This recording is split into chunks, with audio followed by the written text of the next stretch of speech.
Je l'ai manqué.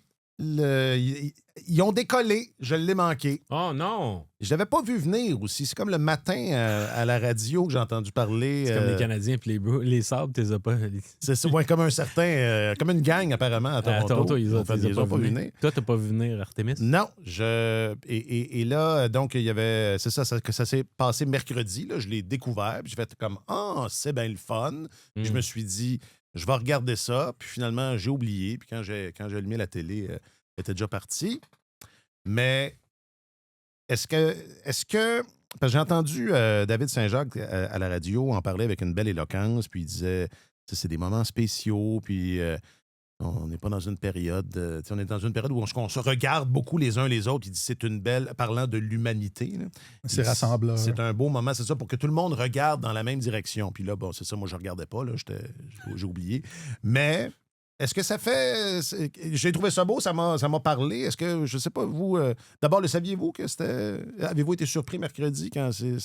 Non, j'en avais entendu parler. Je l'ai écouté avec ma fille. C'est ça, toi, tu... Regardez, ben oui. Je suis un peu mobilisé par les choses de l'espace. Ben voilà, est-ce que ça vous fait vibrer, la conquête de l'espace?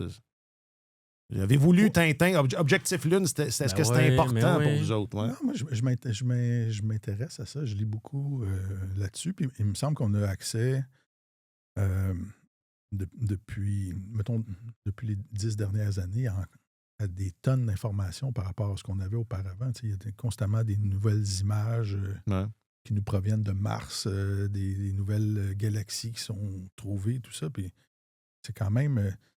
moi, je viens de l'époque où, à la télévision, le samedi à 17h, je regardais Cosmos 1999. Ça se passait, l'action se passait. on sait pas c'est quoi. L'action se passait avec sur une base lunaire. Ah ouais? C'était la science-fiction. Et c'était de la science-fiction. Ouais. Là, il y avait une base, il y avait des humains qui vivaient sur une base sur la Lune. Et là, ils sont en train de travailler. Le départ d'Artemis. Ils travaillaient sur des CD-ROM parce que c'était 1999. C'est fou quand même. Quand tu es rendu à une époque où les émissions de science-fiction de ta jeunesse sont en train de... c'est en train de devenir la réalité. C'est en train de devenir la réalité. Tu sais, puis Mars, écoute, c'était des bonhommes verts. Là, quand j'étais petit, là, on imaginait des bonhommes verts. Là, on reçoit des images de paysages époustouflants à tout bout de champ. Fait que, c'est ça, je m'intéresse à ça. Fait que là, c'est ça, l'enfant n'est pas loin. Non. Mais c'est lié, j'imagine. Est-ce qu'il y a quelque chose, je sais pas, dans l'imaginaire là, que ça titille, il y a quelque chose de l'enfance, c'est quelque chose de, je sais pas, du rêve, de la découverte. Je suis sûr qu'il y a ça en partie, mais je trouve que le projet d'exploration spatiale, que ce soit la Lune, Mars ou les télescopes qui nous envoient très, très loin, il y a une composante qui est différente de ce que ça pouvait être peut-être dans les années 50 et 60. Il y avait une composante politique à l'époque, beaucoup pour la course vers la course vers la Lune. Mais il y avait une candeur derrière ça. Je trouve qu'aujourd'hui, toute cette démarche-là est un peu teintée par... Y a-t-il une autre place où on peut aller? C'est pas mal ça. C'est pas mal ça la quête derrière ça. Oui.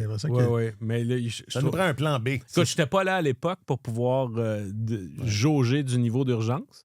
Mais je trouve que c'est en filigrane, ça a l'air pas mal là. T'sais. Alors, ça donne une autre teinte, mais c'est très passionnant.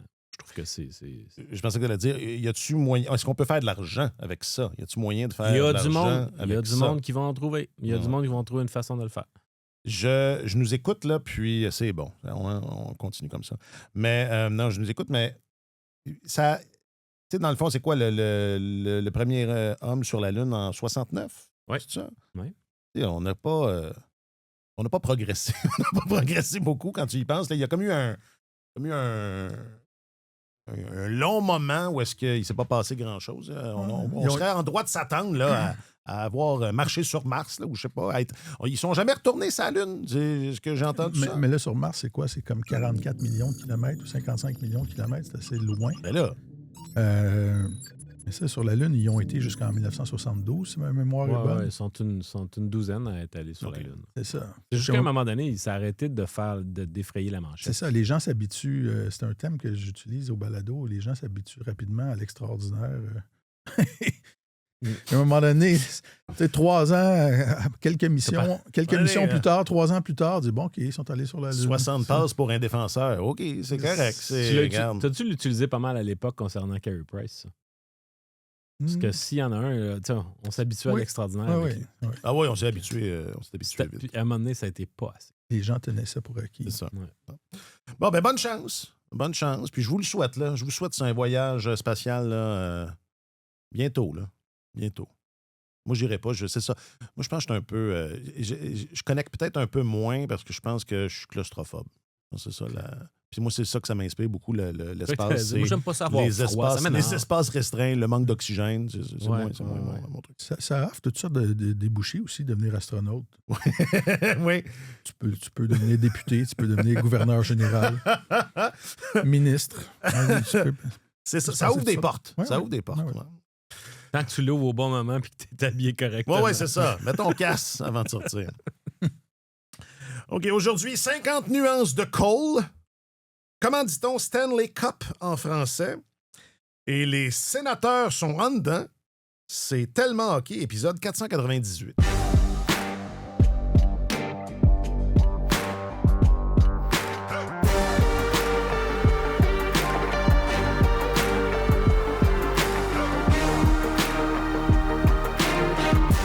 Votre chroniqueur principal au service des sports, M. Martin Leclerc. Bonjour, Martin. Bonjour, messieurs. Il est votre journaliste... On revisite l'enfance aujourd'hui. Oui. Il est votre journaliste affecté aux affaires du hockey, M. Marc-Antoine Gonnet. Bonjour, Marc-Antoine. Allô, les amis. Allô. Je m'appelle Alexandre Coupal. Je pense que Cole, c'est un gars qui pense beaucoup plus à l'équipe qu'à lui. Puis je l'ai dit auparavant, moi, l'affaire qui m'impressionne le plus de Cole, c'est comment il est capable de célébrer tout le monde. T'sais, il est tout le temps content pour tout le monde.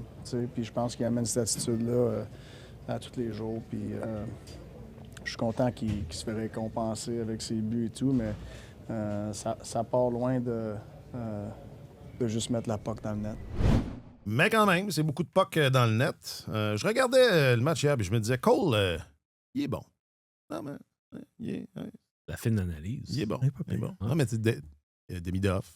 Ouais. Mais Cole, c'est pas pire, c'est ce qu'il fait. Ça a de l'allure. Oui. Ben écoute, en plus de tirer au filet avec beaucoup de précision, ce qu'il a toujours eu, oui. je trouve que son... Mais là, c'est un autre niveau. Là. Son contrôle de la rondelle à pleine vitesse s'est amélioré avec les années. Je trouve que sa vision du jeu s'est améliorée. C'est devenu un très bon passeur aussi. Puis, il est, en anglais, ils appellent ça des dual threats. C'est-à-dire, t'es un gars qui, quand il l'attaque, l'adversaire ne peut pas vraiment deviner si sa tendance en va être de tirer ou de passer. Puis, c'est un art de développer ça. Puis, c'est pas donné à tout le monde parce qu'il y en a qui vont avoir clairement une tendance vers la passe, d'autres vers le tir. Mais l'une des raisons pour lesquelles il a autant de chances de marquer, c'est qu'il est devenu un meilleur passeur. Alors, quand tu deviens un meilleur passeur et que tu es capable de repérer tes coéquipiers, ça force l'adversaire à éviter de se compromettre, à hésiter un petit peu, dire « Ouais, mais là, qu'est-ce qu'on fait s'il passe? » Mm-hmm. Alors, généralement, ça peut ouvrir quelques ouvertures de plus. Je ne dis pas que là, c'est but d'hier, c'est pas nécessairement ça, mais... je pense qu'au fil de la saison, il y a eu des opportunités de marquer qui sont nées du fait qu'il y avait aussi une chance de passer. Puis, on respecte sa passe beaucoup plus qu'avant. Est-ce que, évidemment, là, les chiffres sont en progression, mais dans du portrait que tu viens de brosser, je sais que c'est un élément cher à Martin Saint-Louis et à l'organisation. Puis on dit souvent ça en parlant de Nick Suzuki, mais c'est vrai que son jeu s'améliore d'année en année. Et c'est peut-être pas terminé. Enfin, on peut penser là, que c'est pas terminé. Là. C'est remarquable parce qu'on voit ça chez plusieurs joueurs chez les Canadiens. Ouais. Et c'est pas si commun que ça. Honnêtement, il y a des gars qui arrivent avec des traits dominants dans la Ligue nationale puis qui continuent de taper sur ce clou-là. Mais on le voit avec Slafkovský, on le voit avec Suzuki depuis plusieurs années, on le voit avec Caulfield, on le voit, Hudson cette année connaît une autre saison exceptionnelle alors qu'on avait connu une à sa première, puis il est nettement meilleur cette saison que la saison dernière. Fait que c'est remarquable. Il y a quelque chose, c'est pas juste. Je pense que ça n'est pas juste ce qu'on voit chez les Canadiens, ça n'est pas juste du feu sacré individuel des joueurs. Bien sûr, il faut que ce soit là, il faut que tu aies ce désir-là de t'améliorer. Puis Martin l'a mentionné souvent, c'est Martin Saint-Louis, quand il est arrivé au poste d'entraîneur chez les Canadiens, à quel point il faut avoir l'intelligence quand tu joues dans la Ligue nationale d'essayer d'ajouter des choses, de t'adapter à l'évolution de la Ligue, puis d'ajouter des choses à ton jeu si tu veux durer longtemps puis avoir une belle carrière. Mais on dirait que l'environnement qu'ils offrent aux joueurs ou le feedback qu'ils offrent aux joueurs fait en sorte que c'est pas juste un cas individuel. Il y a beaucoup de joueurs dans l'équipe qui suivent cette trajectoire-là. Et honnêtement, ça fait peur. Mais je m'en allais dire c'est épeurant, mais c'est pas le mot. Pour les autres, c'est épeurant, mais il y a quelque chose de beau. Il y a quelque chose de beau là-dedans parce que c'est pas commun. C'est pas commun. C'est spécial, absolument. Ouais. Ils sont nombreux. Puis c'est quelque chose dont on a déjà parlé. Saint-Louis a été ce joueur-là. On parlait de quand il y avait. À l'époque où Patrice Bergeron jouait encore, puis il y avait ce fantasme, là, peut-être qu'il rejoigne. Qui viennent jouer à Montréal. Je pense que c'est toi, Marc-Antoine, qui disait ça. C'est un type de joueur qui est apprécié par l'organisation parce que c'est un joueur qui s'est amélioré à chaque année. Tu sais, je pense que c'est une valeur, mais là, c'est ça. Nick Suzuki l'incarne et il y a comme tout un effet d'entraînement qui semble... qui se voit à l'œil. Je pense qu'à l'époque, je parlais davantage de Brad Marchand que de Patrice Bergeron. Non, je vais te le dire de qui tu parlais. Pour ce qui est de la faculté de constamment mais s'améliorer. un autre. Mais Martin Saint-Louis, lui, c'était ça. Il identifiait que sa qualité de base, c'était sa capacité à s'améliorer. Alors, d'être constamment meilleur. Puis, il va chercher, je pense qu'il dirige de cette manière-là. Puis le Canadien identifie aussi des joueurs, même si c'est quelque chose qui est c'est un ingrédient qui est assez difficile à recruter, à un jeune âge, de dire lui, il n'arrêtera pas de s'améliorer. Il a la passion de l'amélioration dans le sang. Je pense qu'il y a une question, il y a une question de passion pour le jeu, il y a une question de qualité, capacité d'apprentissage, puis d'ardeur au travail, puis de dire comment tu abordes les séances d'entraînement, comment tu absorbes l'information pour pouvoir également t'améliorer, puis après ça, le mettre en pratique. Mais toutes ces données-là, tu les apprends, tu découvres tes joueurs avec les années sur le tas, puis c'est pas quelque chose qu'au moment de recruter le kid, tu peux vraiment savoir. Sauf que, force est d'admettre que le Canadien est tombé sur un groupe de joueurs qui ont un peu pris l'identité de leur entraîneur à ce niveau-là. Puis je pense que Cole Caulfield a montré une très belle disponibilité d'esprit de dire « OK, fine, je vais faire autre chose que juste marquer des buts. » Tu sais qu'il y a un vieux dicton dans le monde du hockey qui dit que les équipes finissent toujours par ressembler à leur entraîneur. Mm-hmm. Il y a peut-être quelque chose là-dedans, mais tu sais, et quand tu y penses, c'est vrai, tu regardes, mettons, les équipes dirigées par Joël Bouchard, mais c'est des équipes qui travaillent comme des chiens ou dans les séances d'entraînement, match après match et tout ça, puis un entraîneur qui dort derrière le banc, bien, des fois, tu sais, son équipe sera peut-être pas la plus allumée sur la patinoire, mais c'est les bons entraîneurs, je pense, transmettent un peu leur personnalité à leur équipe. Fait qu'il y a peut-être quelque chose. Non, puis il y a quelque chose là-dedans. Ça fait partie, c'est ça. C'est un peu ça. C'est une bonne... Faut rester assez longtemps derrière le banc pour laisser ce mimétisme-là opérer. Oui. Dans le cas de Martin Saint-Louis, c'est intéressant parce qu'il est quoi? Il est 5e au niveau de l'ancienneté chez les entraîneurs, quelque chose comme ça. Oui. Parce que du roulement, il y en a eu pas mal. C'est fou, hein, qu'il soit déjà... Bon, il en manque un. Enfin, si vous nous écoutez là, avant le match de samedi, parce que ça a été documenté, là, Cole, le samedi, c'est une bonne... Mais là, Est-ce que les gars se comportent à partir de maintenant comme ils font avec un lanceur qui est en train de réussir un match en point de coup sûr? Est-ce qu'ils le laissent tout seul dans le vestiaire et ils lui parlent pas? Ou ils n'abordent pas ce sujet-là avec lui? Non, ils en ont parlé. Je pense que lui, il le sait. Là. Je fais des blagues. Là. Je pense, je crois que Maxime Lapierre a sorti une information à l'effet que Martin Saint-Louis et Cole Caulfield auraient convenu du fait qu'il ne marquerait pas dans sa poursuite des 50 buts, un but dans un filet désert. Oui, parce que ça aussi, c'est documenté. Là. Il n'y a aucun but dans un filet désert cette année. Alors, d'avoir un 50 buts là, clean, là, ça semble ça fait partie de... Oui, OK. Exact. Alors, non, parce que j'allais dire, moi, ça m'apparaît comme le plus dur à aller chercher. Là. Le 50e. Je sais pas, là. Ben là, il y en a quoi? 28 à ses 27 derniers matchs? Ouais. C'est fou. C'est une séquence qui... C'est une bonne séquence. C'est bon. Je pense que je suis pas trop inquiet. Je suis pas inquiet. Puis effectivement, la tendance du samedi, ça a été assez impressionnant cette année. Là. Ouais. Alors, moi... Mais en même temps, il y a quelque chose... Il y a quelque chose en moi qui me fait espérer que ça se produise au Centre Bell dimanche et non pas à l'étranger un samedi, mais... Ça, c'est parce que t'es un romantique. Eh oui. Oui, fleur bleue. Et, on est... Voilà. Fleur bleue. J'exagère. Oui. OK. Bon. Fait que Cole est bon. Mais juste que ça se fasse. C'est plus ça, moi. Puis moi, le filet désert, je le prendrais aussi. Je comprends, là. Puis j'aime penser que je suis romantique, moi aussi, mais... Et je sais pas si vous avez vu sa réaction hier, mais...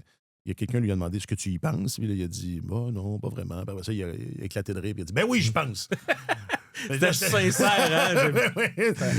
Ça faisait du bien parce que souvent, on a déjà parlé ici, le joueur de hockey a tendance à ne pas trop parler de lui, mais ça reste un chiffre important. Donc voilà, c'est ça. Pense-y pas trop parce que ça peut jouer des tours. Ben, tu sais, quand il y a eu ces 40 buts, il y a un journaliste qui a demandé savais-tu que tu étais le premier depuis Vincent D'Anfos à réussir 40 buts à Montréal? Il dit ben là, au nombre de fois où vous me l'avez dit, c'est là. Mais oui, donc lui, il s'approche du plateau des 50. Évidemment, c'est à nos portes. Mais Nick Suzuki, à 94 points, il a des belles chances aussi d'aller chercher les 100 points. Puis là, il est quoi? Il est 7e marqueur de la Ligue nationale. La dernière fois que le Canadien a eu un marqueur dans les 7 premiers, c'était Guy Lafleur, fin des années 70, qui avait terminé 3e. Mais même Mats Naslund, qui est le dernier marqueur de 100 points, là, il avait eu 110 en 85-86. Il avait terminé 8e. Mais là, Suzuki, 7e marqueur de la Ligue nationale, là, c'est le fun parce que moi, quand j'étais petit, je regardais mon tableau de sport. Puis quand je voyais des noms en caractère gras dans la liste des compteurs, c'est vrai. J'aimais bien ça. C'est des joueurs du Canadien, pour ceux qui n'ont pas connu. Non, c'était rare, effectivement. Mais là, le nom de Nick Suzuki est en caractère gras. Suivant Est-ce qu'il faut encore... Écoute, moi, ça fait j'ai regardé le classement des compteurs dans le journal. Ça fait longtemps que je n'ai pas fait ça. Moi aussi. Moi aussi. Mais la chose la plus rare qui est en train de se produire, c'est que le Canadien est peut-être sur le point de réaliser une trifecta. D'avoir dans ton alignement un marqueur de 50 buts, un marqueur de 100 points, puis un défenseur qui va chercher 70 points en même temps la même saison. Ça arrive très, très rarement dans la Ligue nationale de hockey. C'est arrivé en 2024. Les Oilers et l'Avalanche l'ont fait. On réussi ça. Ça faisait 30 ans que ce n'était pas arrivé dans la Ligue nationale. Cette année, il y a les Oilers, l'Avalanche et le Canadien qui menacent de faire ça. Mais c'est ça, surtout. J'ai passé hier, j'ai un petit côté, je sais pas, un petit côté obsessif des fois, mais j'ai passé comme 6 heures à compiler des chiffres hier. Avant que tu dises 6 heures, moi, je t'aurais défendu, mais là, non. Oui. Et c'est ça, dans les 50 dernières années, il y a... Si on fait exception des Oilers et de l'Avalanche en 2024, là, il y a 13 organisations qui ont eu ça, des joueurs qui ont fait des trifectas au cours d'une... 16? Combien t'as dit? 13. Oui, il doit y avoir les Pingouins dans le temps de Mario quelquefois, les Oilers dans le temps de Paul Coffey. Exactement. Ouais. Le Canadien il a frôlé ça par 2 points en 76. Guy Lapointe avait eu 68 points, mais il y avait Lafleur, évidemment, et Maravlich qui avait eu le 50 buts, le 100 points. Mais quelques semaines plus tard, le Canadien a remporté la première de ses 4 Coupes Stanley. Trifecta en 77 après. Okay. Les Islanders l'ont fait. La dynastie des Islanders l'a fait en 78, donc 2 ans avant de gagner sa première Coupe Stanley. Les Oilers l'ont fait en 82 pour la première fois. Donc, 2 ans avant de remporter leur première Coupe Stanley. C'est ça, en 84, leur première Coupe. Les Flames, les pauvres Flames de Calgary qui jouaient dans la même division que les Oilers dans les années 80 et qui étaient condamnés à se faire varloper, l'ont fait en 83 Et en 86, ils ont trouvé le moyen d'aller en finale de la Coupe Stanley. Ils l'ont refait, une nouvelle version, une nouvelle génération, le fait en 88. Ils ont gagné la Coupe en 89. Et c'est ça, tu parlais des Pingouins, la même chose. Les Pingouins, ils l'ont fait en 89. Ils ont gagné la Coupe 2 années plus tard, 2 coupes consécutives. Et les derniers à l'avoir fait, c'est les Red Wings qui avaient fait une trifecta en 94. Et ils ont gagné la Coupe. Ils ont été en finale la saison suivante. Après ça, ils ont gagné la Coupe en 97-98. Je décèle un thème, là. Fait que... Je sais pas, mais... Ça fait longtemps que j'ai pas... Mais où est-ce que tu vas en venir? Je veux en venir vous dire que ça veut dire que tu es équipé pour varier tard quand tu as ça au printemps, quand tu as ça dans ton alignement. Et ça ne veut pas dire que quelque chose va se produire ce même printemps-là, mais ça veut dire qu'il y a quelque chose qui est en train de jaillir de très, très peu commun. Là. C'est comme si tu avais réussi à mettre l'éclair en bouteille. Et c'est très difficile à faire à notre époque parce que c'est une époque de plafond salarial. Fait que les joueurs, souvent, il faut que tu les recrutes. Puis tu regardes le Canadien, les 3 joueurs qui sont en liste pour réussir cet exploit-là. Suzuki a été acquis dans une transaction. C'était un jeune joueur qui n'avait pas joué encore dans la Ligue nationale, dans une transaction pour Max Pacioretty. Caulfield a été choisi au premier tour, mais il avait été écarté. Négligé. Oui, il avait été écarté par plusieurs équipes. Et Lane Hudson, c'est un choix de 2e tour. Le Canadien avait une surabondance de choix. Puis on a dit on va prendre un risque dessus parce que vraiment, il est petit, mais il a vraiment du talent. Fait que le Canadien n'est pas arrivé à ce chemin-là comme les Oilers ou l'Avalanche avec des premiers choix au total, comme McKinnon ou McDavid. Ça me plaît, ça. Non. Ça me plaît ce que tu dis. Alors, c'est ça. Écoute, il y a un thème. Je ne mentionne pas le thème, mais je ne vais pas spécifier, mais tout le monde va comprendre qu'il y a quelque chose de spécial qui se passe avec cette équipe-là. Puis en plus, outre ces 3 joueurs-là, là, tu as Slavkovski qui lui aussi est en montée. Demidov va peut-être devenir le meilleur joueur de ce groupe-là. Mm-hmm. Tu sais, c'est intéressant.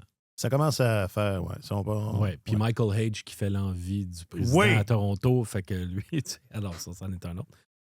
C'est au programme, restez là. On y reviendra tout à l'heure. Il y a un petit détail statistique, puisqu'on patauge là-dedans. Puis ça a beaucoup moins de flafla, mais Mike Matheson, qui ne joue plus du tout en avantage numérique cette année, il jouait sur la 2e unité l'année dernière, mais sa meilleure saison, sa saison la plus productive en carrière, il était sur la première unité d'avantage numérique du Canadien. Mais là, cette année, même si son mandat est résolument défensif, il vient d'établir cette semaine un sommet en carrière pour le nombre de points à force égale. OK. Fait que c'est sa saison la plus productive à force égale de toute sa carrière. Puis il commence pratiquement toutes ses présences en zone défensive, confronté aux meilleurs joueurs adverses soir après soir. C'est assez évident le mandat qui lui est demandé. Fait que je trouve que dans les circonstances, lui, il passe un peu plus sous le radar comparativement aux performances tape à l'œil de gars comme Caulfield puis Suzuki. Mais je trouve que ça valait la peine de le mentionner parce que c'est un beau fait d'armes pour ce gars-là. Bon, Martin, quand tu parlais du trifecta, là, il y avait comme. Tu parlais d'une affaire, là, tu disais, là, ils l'ont faite, là, après ça. Tu parlais, il y avait. Comment. Ça rimait avec soupe, là. Comment ça s'appelle? Parce que c'est. C'est quelque chose que j'entends, là, de plus en plus, la Coupe Stanley. La Coupe Stanley. Puis de l'entendre à Montréal, tu sais, bon. Pourquoi pas? Tu sais, pourquoi pas? Et là, Stanley Cup, j'ai entendu aussi, genre. Ça venait de l'extérieur du Québec. Genre, il y a réellement du monde sérieux, là.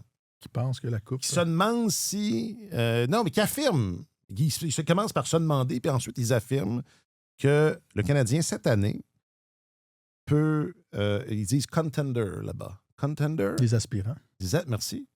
Aspirants à la Coupe Stanley. Ils disent ça. Pas des contondants, des aspirants.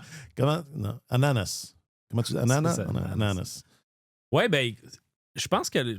Je comprends parce que quand tu es la 6e équipe sur 32, puis que tu gagnes au rythme où le Canadien gagne... Là, c'est aussi 7 victoires consécutives. C'est ça. Oui. Moi, j'ai tendance à pas trop vouloir m'emballer, mais je regarde la situation en vue des séries éliminatoires, puis je me dis, c'est vraiment le premier tour qui va être le plus difficile. Ça va être vrai. Merci, Gary. Ça va être vrai dans la section atlantique. Ça va être vrai dans la section centrale également. Mais si le Canadien réussit à battre un adversaire redoutable en première ronde, que ce soit Buffalo ou Tampa, à ce moment-là, le chemin pourrait un peu s'ouvrir. Ça pourrait être intéressant par la suite. Sauf que bonne chance là, pour gagner cette première ronde-là. Moi, on a vu jouer Tampa cette semaine, puis c'est drôle, l'image que je me faisais ou la comparaison que je me faisais dans ma tête en les regardant jouer, c'est drôle, il me rappelait les Bruins de Boston qui ont connu une saison exceptionnelle il y a quoi maintenant? 2 ans, 3 ans? 3 ans. Il y a 3 ans. C'était une des meilleures saisons de l'histoire de la Ligue nationale. Ouais. Puis, une équipe de vétérans qui exécute, qui fait toutes les choses bien. Mais tu les regardes jouer, puis tu te demandes s'il reste de l'espace. S'il reste de l'espace pour aller chercher la dose d'énergie ou d'enthousiasme que ça prend pour faire un long parcours éliminatoire. Là, sortir le couteau entre les dents avec la rage puis dire on s'en va chercher la coupe. Puis les Bruins s'étaient fait sortir au premier tour par... Ben ça, c'est en 2022-2023. La dernière saison de Patrice Bergeron. Oui, exact. Puis cette année-là, je vais jeter un coup d'œil. Tu sais, que ça avait été... C'était pas contre les Panthers qui s'était fait sortir, c'est ça? Ah oui, en 7 matchs contre les Panthers. C'est ça. Alors ça avait terminé en prolongation le 7e match. Ouais. Entendez-vous de la musique de centre d'achat dans vos écouteurs? Ouais. C'est le fameux thème de recherche en direct. Ouais, c'est le ça. spin-off. Alors j'aimerais appeler un ami. Je les regarde jouer, puis c'est drôle, je crains pas autant Tampa que Buffalo. Ah! Ben, écoute, je pensais pas embarquer. Ben, on peut, là. Non, mais je veux pas faire des prévisions, mais tu sais, tu regardes jouer Buffalo, puis tu dis, OK, ça va être, si tu joues contre eux 7 matchs, tu as une série de 4-7 à jouer, ça va être toute une paire de manches, puis ça va être toute une paire de manches aussi contre, peu importe que ce soit un ou l'autre. Tu sais, t'aimes pas, c'est une équipe qui a pas froid aux yeux, puis tout ça, puis ils ont du talent, mais je pense que Buffalo, ça fait tellement longtemps qu'ils attendent que eux, ils vont sortir avec 2 couteaux. Ouais, je sais pas. Moi, j'aurais tendance à penser 2 couteaux. 2 couteaux en dérange. Ils vont pas parler beaucoup, mais ils vont avoir. La bouche pleine, ils vont être équipés. Mais enfin, on verra. Là, moi, j'aurais tendance à penser que de faire les séries, ça va être tellement satisfaisant qu'ils vont.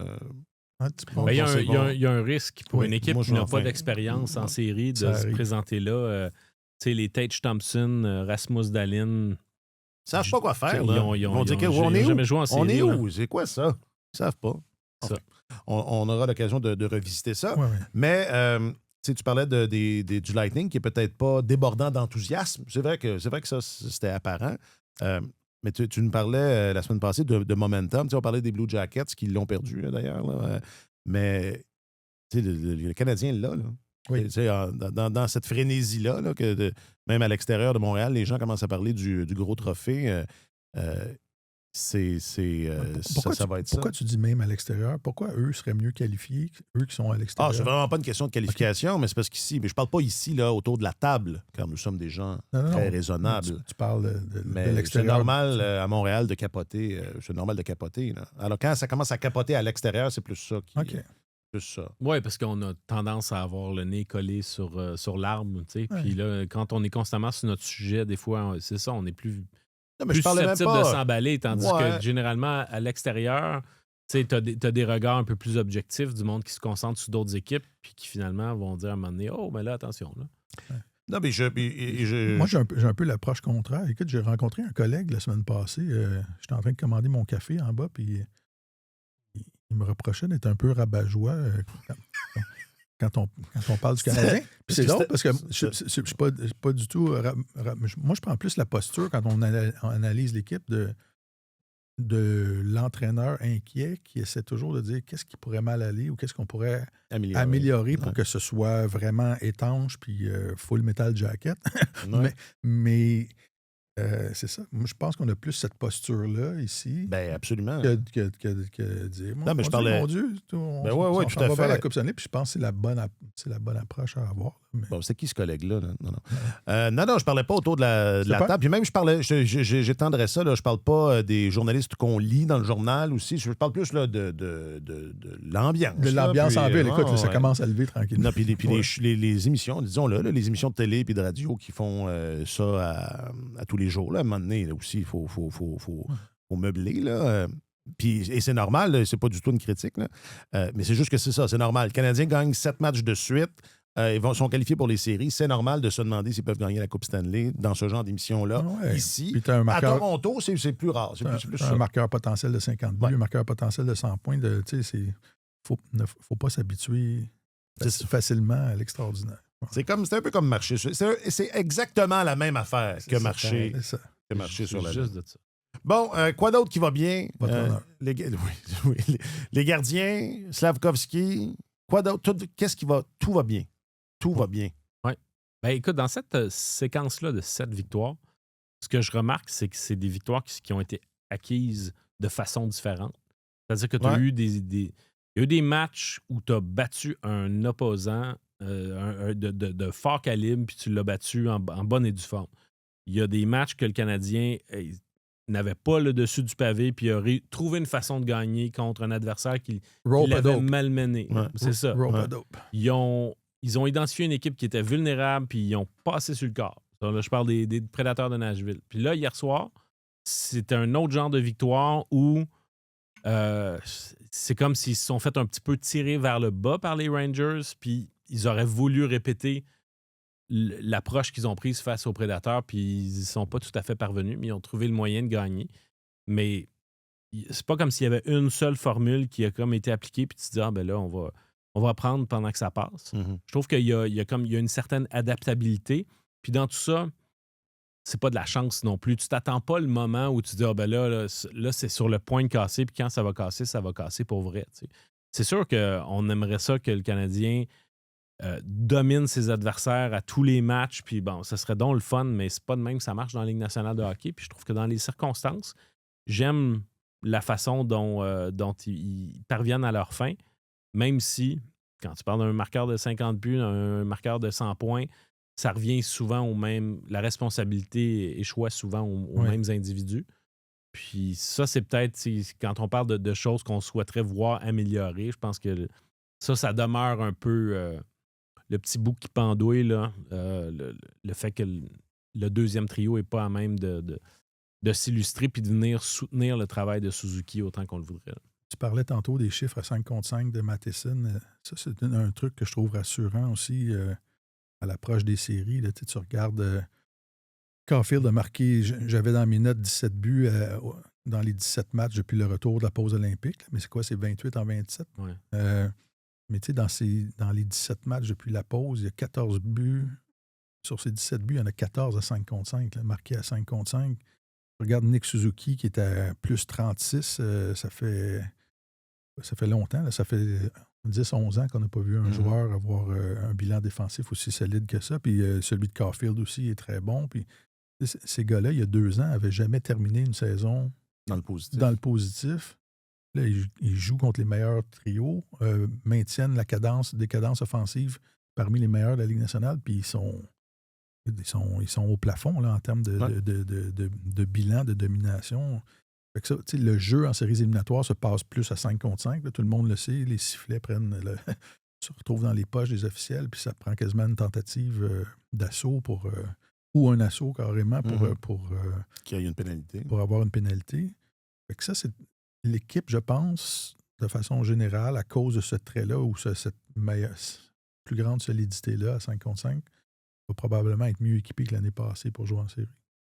Caulfield, là, quand je dis 28 buts en 27 matchs, ça, c'est depuis le 15 janvier. Le deuxième marqueur qui en a le plus, en a 19, c'est Philippe Forsberg. Ah ouais. 19 en 29. Mais là, Caulfield a 28 en 27. C'est une cadence d'enfer. Oui, c'est une séquence.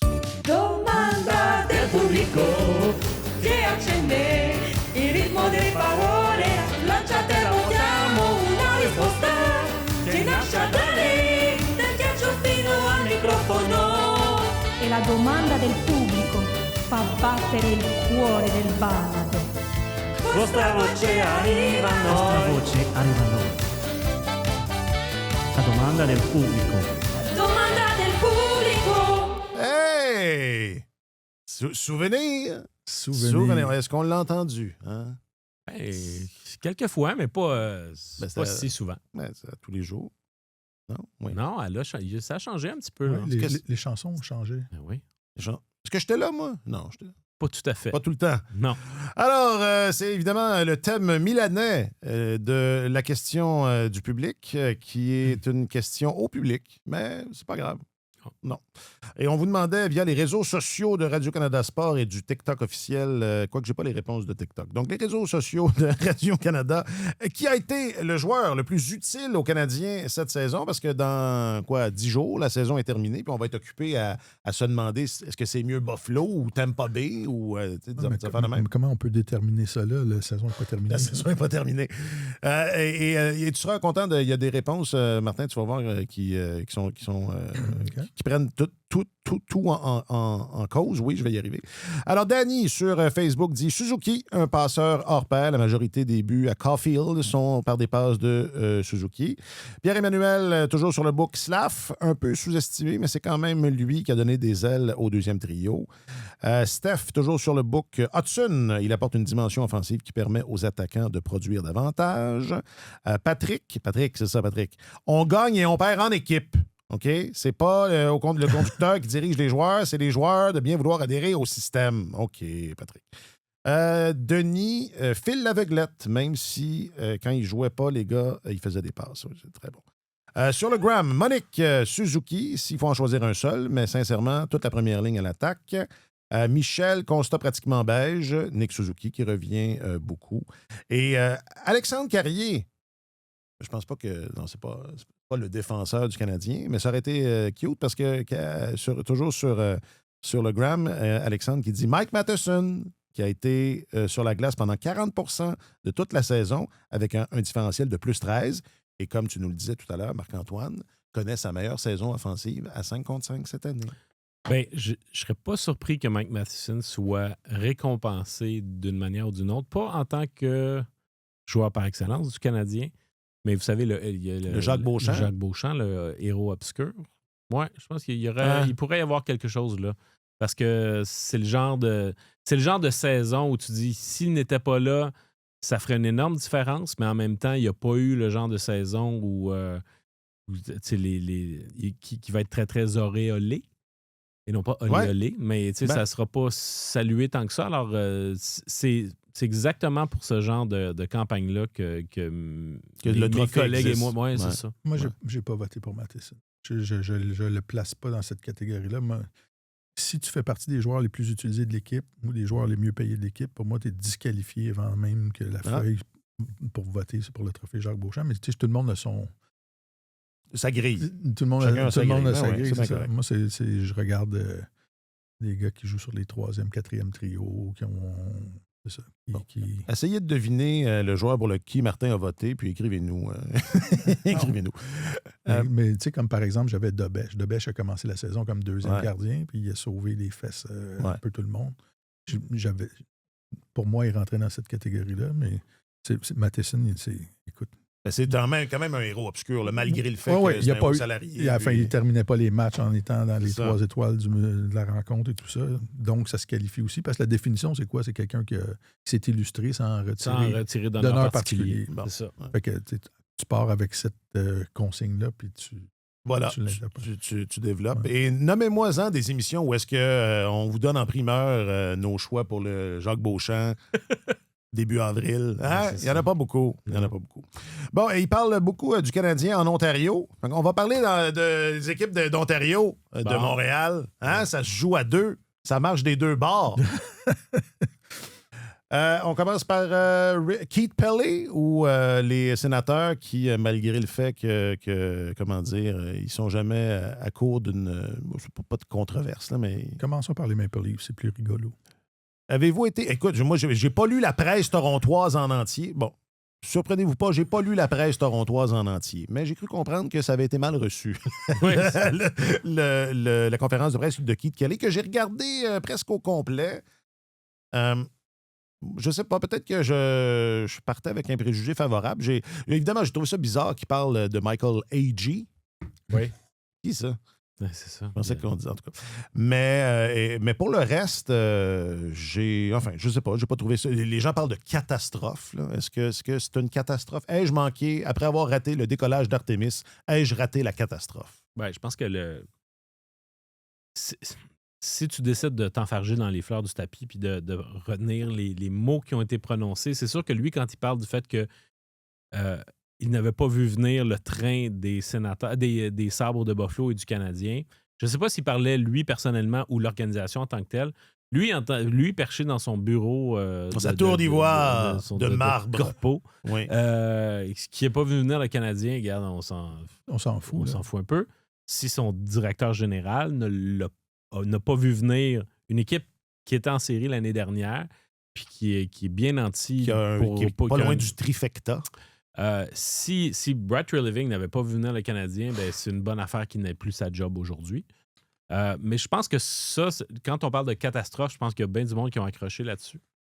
Moi, j'accroche davantage sur la dualité entre la nécessité pour Rogers, qui est propriétaire des Maple Leafs, qui sait que remplir le building, ça leur apporte énormément d'argent, leur besoin de demeurer compétitif pour des raisons de profit, versus ce que leur formation demande à l'heure actuelle. Keith Pellet a dit, il n'est pas question qu'on se lance dans une reconstruction. Lui, il va vouloir rafistoler les choses pour pouvoir se remettre en selle le plus rapidement possible. Je trouve que c'est un pari qui est très, très risqué. Tu sais. N'a-t-il pas dit que avec les éléments fondamentaux, c'est l'expression qu'il a dit. Il dit on a des joueurs générationnels. Oui, mais n'a-t-il pas dit à un moment donné aussi que ça allait être la personne qui allait être embauchée, qui allait décider quel serait le chemin? Parce que c'est ça, il y a différentes contradictions là, qui ont percolé de ça. Ben, écoute, regarde, Alexandre, c'est pas compliqué. Si lui, à un moment donné, dans la conférence de presse, dit il n'y aura pas de reconstruction, c'est lui le patron. Mais c'est pas exactement ça qu'il a dit. Il a dit qu'il y avait des joueurs pour faire une réinitialisation. Il n'a pas dit il n'y aura pas de reconstruction. Il a dit il y aura pas on ne coulera pas au classement d'ici. En parlant de cette année. Il est un peu ridicule, là. Alors, puis tu sais, il est en contact étroit avec Austin Matthews. Il dit, j'ai passé la matinée, on s'est texté, lui et moi, on s'est échangé des messages textes. C'est quand même particulier parce que c'est encore là, c'est pas un homme de hockey. C'est le grand patron. Alors, ça donne une idée du fait que Matthews emmène large. Fait que, écoute, s'il décide d'essayer de se réinitialiser en vol comme ça, ben bonne chance. Mais je sais qu'ils peuvent regarder une équipe comme les Bruins de Boston qu'on croyait mûrs pour une reconstruction, puis finalement, ils font plus que se maintenir cette année. Mais leur joueur concession est au sommet de ses capacités. Je parle ici de David Pasternak, alors que Matthews, ça fait 2 ans qu'il régresse. Même que je ne serais pas surpris, je n'ai pas fait le calcul, mais je ne serais pas surpris que Morgan Geekie à Boston a plus de buts que Austin Matthews depuis 2 ans. Ils ont un défenseur numéro 1 qui, quand il ne se fait pas malmener la joue ou d'autres parties du visage, est un défenseur exceptionnel, Charlie McAvoy. Tu n'as pas ce type de défenseur numéro 1-là à Toronto. Il y a un gardien de but numéro 1 en bonne et due forme en Jeremy Swayman à Boston qu'on ne trouve pas à Toronto. Tu sais, tu as des pièces fondamentales qui permettent aux Bruins d'espérer peut-être trouver une façon de se réinitialiser puis demeurer compétitif sans se reconstruire. Je ne suis pas certain que dans la position dans laquelle les Maple Leafs sont présentement, ils vont être capables de faire ça, mais si la volonté de générer beaucoup de revenus avec les Maple Leafs, de s'assurer qu'au début d'un nouveau contrat télé, on a du Maple Leafs compétitif à offrir sur une base quotidienne. Si ça a préséance, ça va être une grosse mission pour le prochain DG. Mm-hmm. Moi, je le trouve inquiétant, M. Pellet. Je l'ai trouvé inquiétant lors de la première conférence de presse qu'il a donnée après l'élimination des Maple Leafs en 2024.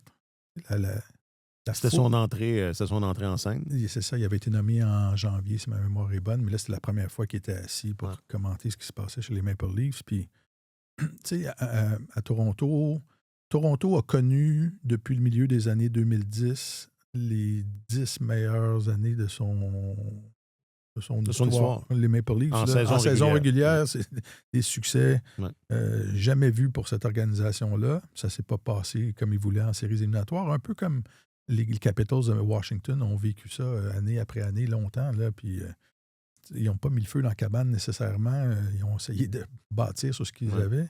Mais à Toronto, la foule est en colère à chaque fin de saison. Et dans cette conférence de presse-là, moi, j'ai vu le président de l'organisation qui était en colère comme la foule. Et là, je me suis dit, ça va pas bien. Puis là, on a comme changé d'entraîneur parce que, bon, on trouvait que l'autre était usé. Le directeur général est parti. Le président des opérations hockey est parti. Il y a eu du gros remue-ménage au sein du leadership. Puis, à un moment donné, une pyramide de sport, là, quand on dit que la stabilité, c'est un facteur de succès, ça part du haut. Là, ce qui se passe au sommet finit par percoler. Puis là, on voit que c'est un peu désorganisé. Là. M. Pellet n'a jamais dirigé de programme de hockey de sa vie. C'est pas sa job. C'est un gars qui est là pour gérer les affaires. C'est un gestionnaire que, avant d'arriver à Toronto, il était à la tête du PGA Tour européen. Là. Il n'était même pas là. On s'entend, tu es dans un univers très, très loin de la Ligue nationale. Il a travaillé à TSN. Il a travaillé dans la Ligue canadienne de football. Fait que là, j'ai l'impression que quand tu le regardes, tu as l'impression que c'est un fan de hockey qui, là, il dit, là, je suis arrivé à un endroit où je peux avoir... Puis tu l'écoutes parler, puis tu dis... Idéalement, il ne faudrait pas que ce soit comme ça. Idéalement, il faudrait que le gestionnaire soit capable de rester calme. C'est ça. Et c'est quand même... Il a parlé d'un... Quand il parlait de la pépinière d'espoir des Maple Leafs, il a fait référence à un gars un défenseur de 5 et 8 qui n'a jamais été repêché, puis qui, là, ils ont signé comme joueur autonome sur le marché des agents libres. Je me souviens pas de son nom, mais il y a un nom italien, puis Keith Pellet s'est trompé de nom en le nommant, tu sais, mais tu dis, ben, moi, c'est ça. Ça m'a un peu fait penser à ce patron qui veut nous faire croire qu'il connaît ça, le hockey. Ouais, M. Molson, à Montréal, a joué au hockey et il est passionné par ça. Ouais. Mais jamais... c'est sa plus belle qualité. Ouais. Mais jamais... Et il participe aux réunions importantes et il écoute ce qui se passe. Puis c'est son entreprise, il a le droit de faire ça. Ben oui. Mais pouvez-vous imaginer M. Molson donner une conférence de presse comme ça à Montréal puis dire « Non, voici nos espoirs, voici le prochain DG. » Il va falloir qu'il soit orienté sur l'analyse de données. Ça. J'ai pas de problème avec le fait que ce soit un critère d'embauche puis qu'ils disent « Nous, on veut avoir un... » Dans le fond, ce qu'ils cherchent, c'est un nouveau quart double. J'ai vu le nom. Il y en avait un avant, mais on s'entend. C'est plus quelque chose de nouveau. Dire, ça va prendre quelqu'un qui est branché sur l'analyse de données. Ça fait partie... Pas juste au hockey, je dirais. Hein? Pas juste au hockey, je dirais. C'est pas mal comme ça partout. C'est rendu standard partout dans le monde du sport, mais là, il n'annonçait pas quelque chose de... il va falloir que ce soit... J'ai vu le nom de John Shaka quelque part. J'étais comme, ça serait drôle. Là, il faut qu'il... à la suite du congédiement de Brendan Shanahan, il n'a pas nommé de nouveau président ou de président aux opérations hockey. Lui, pendant 1 an, il a pris le titre de président.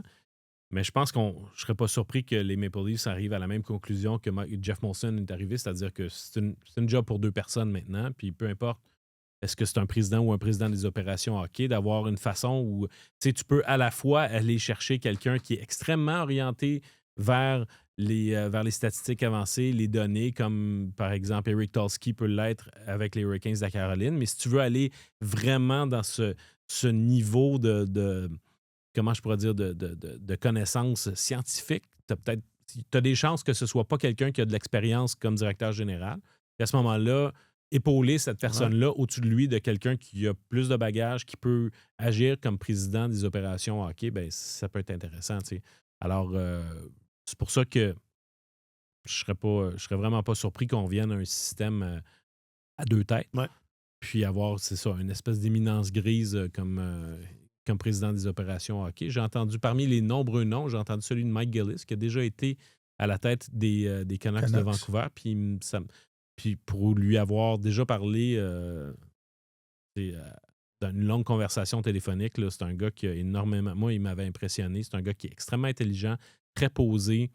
C'est lui qui avait lancé il y a quelques années. Un ancien agent. Ancien agent. Lui avait lancé un projet, tu sais, pour dire quand on pense quelqu'un qui est ouvert à l'analyse statistique, lui, il avait lancé un projet pour une analyse pour pouvoir déterminer l'impact de la perte de sommeil de ses joueurs à cause du voyagement sur la côte ouest. Tu sais.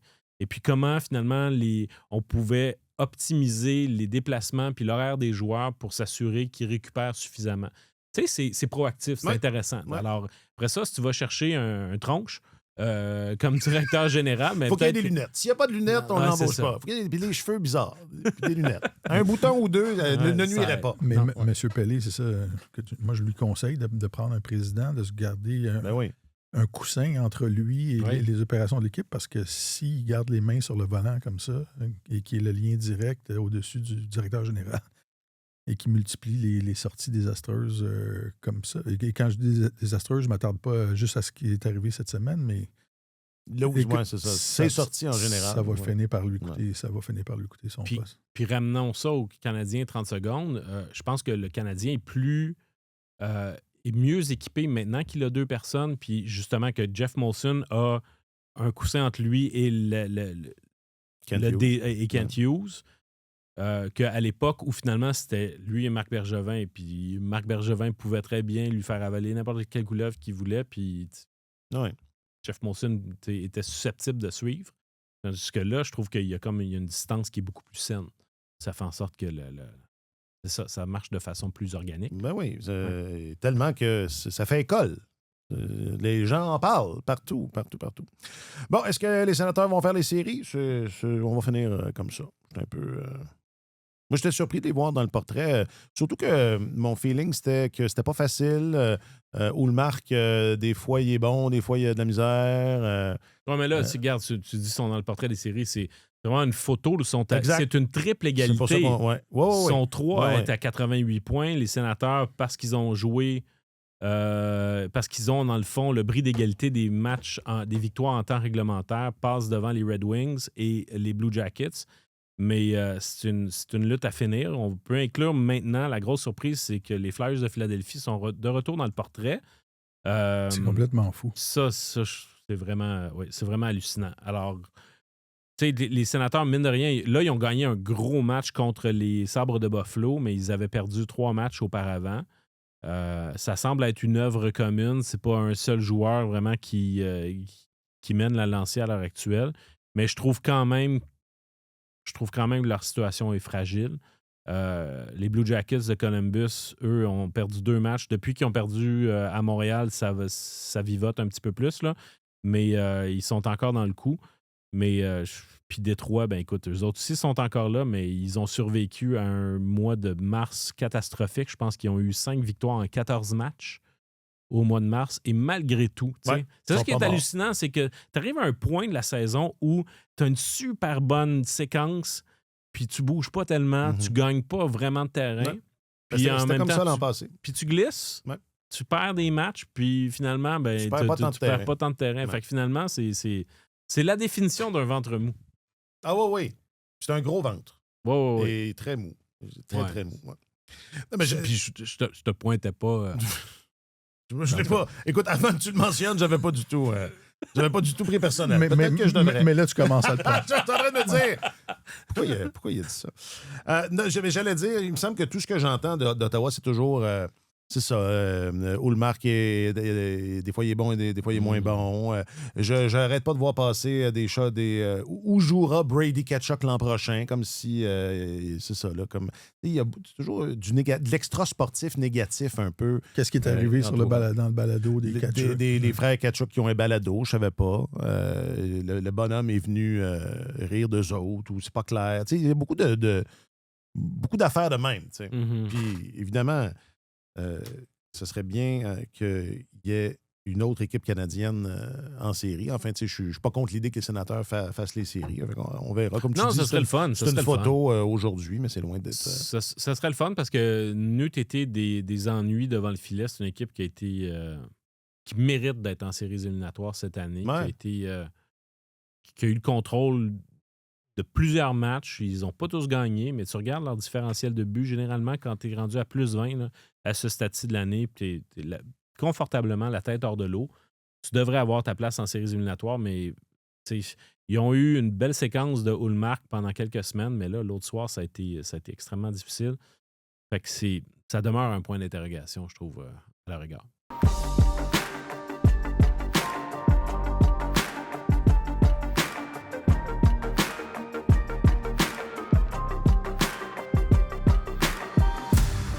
C'était mon adversaire préféré en début de saison. Ça me semble que c'était la seule vraie rivalité qu'il y avait encore. Ils partiront pas. Non, mais... Non, la rivalité est encore là. T'imagines, deuxième tour des séries contre... je sais pas si ça se peut. Mais oui, ça se pourrait. Au premier tour, c'est... Non. Ben, le Canadien finit premier. Ouais. Ah non, mais ils vont jouer contre l'équipe. Attends un peu. Ils vont jouer contre le... C'est très peu probable. Oui. Je donnerais pas l'opportunité à Jack de lancer son terme de gars qui cherche. Là, parce OK, que il n'y a pas de chance. Il n'y a presque pas de chance. OK? On n'a pas besoin de vérifier. Non. On n'a pas besoin de vérification. D'accord. OK. Marc-Antoine Godin, je rappelle que tu es notre journaliste affecté aux affaires du hockey. Et quel journaliste? Et tout un. Bon. Tout un. Gros week-end. Je fais juste suivre votre impulsion, messieurs. Notre exemple. Ouais. Voilà. Notre leadership. Est-ce qu'on se voit dimanche? Oui. Oui, cool. Oui, c'est comme tu disais, Martin, quand le leadership, s'il y a de la stabilité, ça percole. C'est important de fêter Pâques ensemble. Ah oui, vous allez être... je veux tout savoir sur le menu de Pâques au Salon. Écoute, il y a des... Il est mieux d'avoir du jambon. Peut-être que M. Flambette va être de retour. On ne sait pas. On va attendre. On va surveiller le sirop d'érable comme il faut, voir s'il est coupé avec du sirop de canne à sucre. M. Flambette, c'était dans quel contexte? Ça, c'est le week-end. C'est souvent au week-end du Super Bowl. Là. C'est les crêpes Parce Suzette, ils font flamber ça. Parce que c'est plus... Il y a des enfants. Non, mais non, il n'y a pas d'enfants. OK, c'est juste pour le week-end du Super Bowl. OK. Marc-Antoine Godin, donc, oui. Fait. Merci. C'est fait. Hein? Martin Leclerc, ça, c'est pas fait. C'est pas fait. Alors, il est notre chroniqueur principal au service des sports. Merci beaucoup, Martin Leclerc. Je vous adore. On se revoit bientôt. Puis joyeuse Pâques.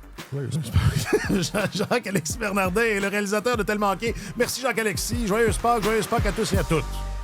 Sur tous les terrains et sur tous vos appareils, Radio-Canada Sport.